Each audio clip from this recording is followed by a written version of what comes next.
Depois de algum tempo sumido, estou de volta com mais um vídeo do Amor no Divã para discutir exatamente um assunto que tem aumentado muito nesse período de quarentena, que é a violência doméstica.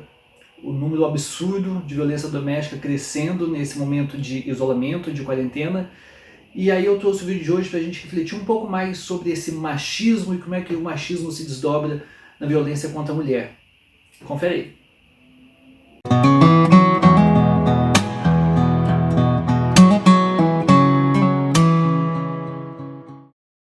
Já de início, eu gostaria de avisar que esse vídeo é direcionado para você, homem, que acompanha o trabalho aqui do Amor no Divã. E se quem estiver assistindo esse vídeo for uma mulher, por favor, mostre para algum amigo, para o marido, para o namorado, porque a conversa hoje eu gostaria que fosse com os homens. Falar de machismo para a mulher não é o meu lugar de fala, né? Uma expressão conhecida, a mulher vai entender muito mais de machismo do que eu. E falar de machismo e igualdade de gênero parece que é algo tão difundido hoje em dia e que muitas vezes as pessoas parecem não entender. E justamente por ser muito difundido, eu resolvi fazer um recorte histórico de onde talvez tenha surgido essa questão do machismo. E aí eu fui buscar em alguns autores, né, o Nathaniel Branden, não sei se é assim que fala, Ellen Fisher e a própria Regina Navarro Lins, uma psicóloga aqui brasileira fantástica, recomendo, para entender de onde vêm algumas relações de gênero. Então a gente vai começar a pensar em milhares de anos antes de Cristo, nas sociedades tribais, onde eram pequenos grupos que viviam, não tinha noção de família, de casal. As crianças eram criadas por muitas mulheres, muitos homens, não tinha um pai ou uma mãe. Era um grupo que se juntava para sobreviver.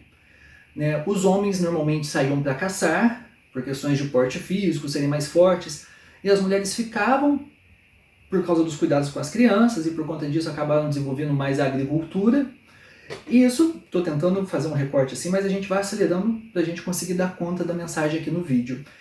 E isso foi durante muito tempo, até que em dado momento o homem percebe que ao invés de caçar os animais, seria mais interessante domesticar. E aí é um momento histórico onde o homem começa a ficar mais tempo com a mulher ainda com a agricultura, e o homem ajudando ela na agricultura e cuidando dos animais. Então tinha criação de ovelhas, usava a força de outros animais para fazer cuidar da terra. E é curioso que neste momento não tinha essa divisão de sexo, homem e mulher, era tudo muito nivelado, mas a questão divina era feminina. Então a gente tem inúmeros monumentos históricos da representação da deusa da fertilidade, normalmente uma escultura com quadril largo, seios grandes, que representava a deusa, a terra, né? Então tinha toda uma coisa do feminino, porque era a mulher que dava a luz. O homem nessa época não tinha a menor noção da participação dele na criação de uma criança, na formação, na gestação ali. Eu imagino que ali, para aquele pessoal, era uma coisa meio soprou um vento divino, ou alguma coisa aconteceu, os poderes femininos da mulher, os poderes divinos, que fez com que ela gerasse um filho. Então a terra plantava e dava os frutos. Então o divino, o poder, estava na mão das mulheres. E não havia grande distinção, era todo mundo muito ali normal. Quando o homem começa a ficar mais junto com a tribo, vamos falar ali, com o clã, cuidando da criação dos animais, aos poucos ele vai percebendo que, por exemplo, um carneiro que se desgarra, uma ovelha que se desgarra do bando, ela não produz leite e não tem filhotes. Então, aos poucos vai associando, ou ainda, quando o carneiro cruzava com uma ovelha, sistematicamente, mais ou menos depois do mesmo tempo, nasciam novas ovelhinhas. Então, com o passar do tempo, porque isso tudo foi questão de repetitivo e tal, foi se entendendo que tinha uma participação muito importante do homem na reprodução, de modo que uma ovelha sem o carneiro não tinha filhos, e o carneiro, depois que cruzava, a ovelhinha dava frutos. Foi uma revolução. E esse entendimento foi onde teve uma reviravolta no entendimento dos gêneros. Talvez porque o homem tenha se sentido enganado, porque eles cultivavam essa deusa feminina da fertilidade, e eles começaram a ver que não, que na cabeça deles naquele momento o poder divino está com eles. Né? Houve um entendimento de que o homem tinha a semente divina e que a mulher era só o receptáculo, o vaso que ia fazer essa semente brotar. Curiosamente, mais ou menos nessa mesma época, né, nesses passares de tempo, os deuses começaram a ficar masculinos. Não sumiu as deusas femininas, né? Então tinha a deusa terra, mas tinha um deus forte que representava o arado. Então aí já tem aquela questão fálica, né, do poder, da penetração, que era com o seu arado que ia fertilizar a terra. Então existia uma deusa feminina, mas o deus homem, o deus masculino, era muito maior. Isso, pense assim, desculpe se está sendo muito leviano, mas só para fazer um recorte para a gente chegar em alguns lugares. Aí começa a surgir a noção de casal, porque entende que para ter um filho precisa de um homem e uma mulher. Começou a noção de casal, começa a vir aí. Só que aí tem uma coisa assim, se eu sei que aquele filho é meu, porque eu transei com essa mulher, então assim como eles viram os animais, assim, eu sei que esse filho é meu, eu tenho as minhas coisas, e aí a mulher passou a ser posse do homem, porque eu não quero dividir aquilo que é meu com o filho de outras pessoas. Então aquela noção de grupo, onde a criança era de todos, porque ninguém sabia como é que funcionava essa questão do nascimento das crianças, a partir do momento que você sabe, o homem começa assim, é o meu filho, porque eu coloquei a semente. Então, se é o meu filho, eu quero dar do bom do melhor para ele. E para eu garantir que aquela criança seja minha, essa mulher tem que ser minha também. Ela não pode sair com outros homens, porque eu preciso garantir que o filho que seja nela seja o meu, para que eu tenha um legado a passar para os meus filhos.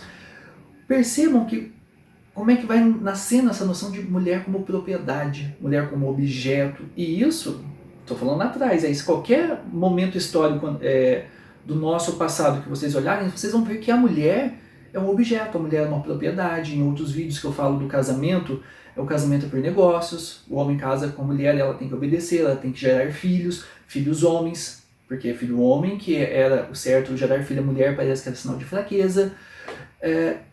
Perceba agora, você, homem que está me ouvindo, de onde vem essa noção de que o homem é melhor que a mulher? É de puro despeito histórico, que não tem como a gente brigar com os homens das cavernas lá, enfim. Mas é um despeito porque ele acreditava que os poderes da reprodução eram divinos e femininos, e eles viram que o poder da reprodução, eles entenderam que é deles, e eles se sentiram enganados. É um puro sensação de despeito e de engano, sendo que mesmo que fosse feminino, a mulher não subjugava o homem, mas o homem fez toda essa coisa com a história para mostrar que ele é o cara. Como é que isso se desdobra nesse momento de pandemia, de quarentena?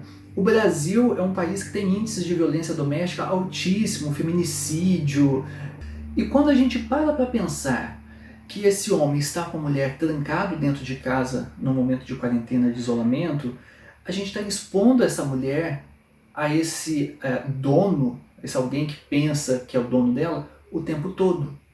A gente ainda tem um agravante que há estudos que mostram que o consumo de álcool tem aumentado nessa quarentena. E outros estudos anteriores mostrando que existe associação de álcool com agressividade. Claro que muita gente adora dizer que é agressivo por culpa do álcool. Uma grande bobagem. Né? O homem, quando é agressivo, é porque ele é agressivo. Não tem essa, eu sem beber eu sou bonzinho, quando bebe eu fico explosivo, eu fico nervoso. Não, não coloque a culpa no álcool, a culpa é de você, homem, que faz esse tipo de estupidez. Né? Ficar trancado, olha que situação que a gente está colocando as mulheres. Ficar trancado dentro de casa com homens que pensam que são donos dela, que podem controlar o que ela quer, o que ela não quer. Aliás, muitas vezes a mulher não pode querer nada, ela tem que obedecer. É uma situação muito fragilizante para a mulher e muito vexatória para o homem, para ele achar que ele é dono de alguma coisa. Né? Pensando nesse momento de pandemia, que o mundo todo viu essa crescente de consumo de álcool, essa crescente de violência doméstica, muitos países, se não me engano, Espanha, França e Chile, criaram um código para quando a mulher vai na farmácia, se ela pedir a máscara 19, o farmacêutico já sabe que ela precisa de ajuda. Na Argentina parece que o código é máscara vermelha. No Brasil teve algumas movimentações, mas uma que ganhou grande destaque foi da loja Magazine Luiza, que no aplicativo da loja a mulher vai simular que vai fazer uma compra e no aplicativo de celular tem um botão onde ela pode pedir ajuda. O que isso tudo significa? Que existe uma movimentação para tentar ajudar essas mulheres que são vítimas de violência doméstica e que estão ainda muito expostas ou cada vez mais expostas nesse momento de isolamento. Mas esse vídeo é para você, amigo homem, para que você entenda e me ajude nesse momento, porque não adianta a gente pensar em máscara 19, 20, 30 ou máscara vermelha, azul. Isso tudo vem para remediar um erro. A gente tem que pensar em prevenir, em educar. Talvez as gerações passadas não foram felizes em educar os homens para uma questão de igualdade de gênero. Não foram felizes em educar os homens para falar que homem e mulher são iguais. Não existe mais ou menos, quem manda mais, quem manda menos.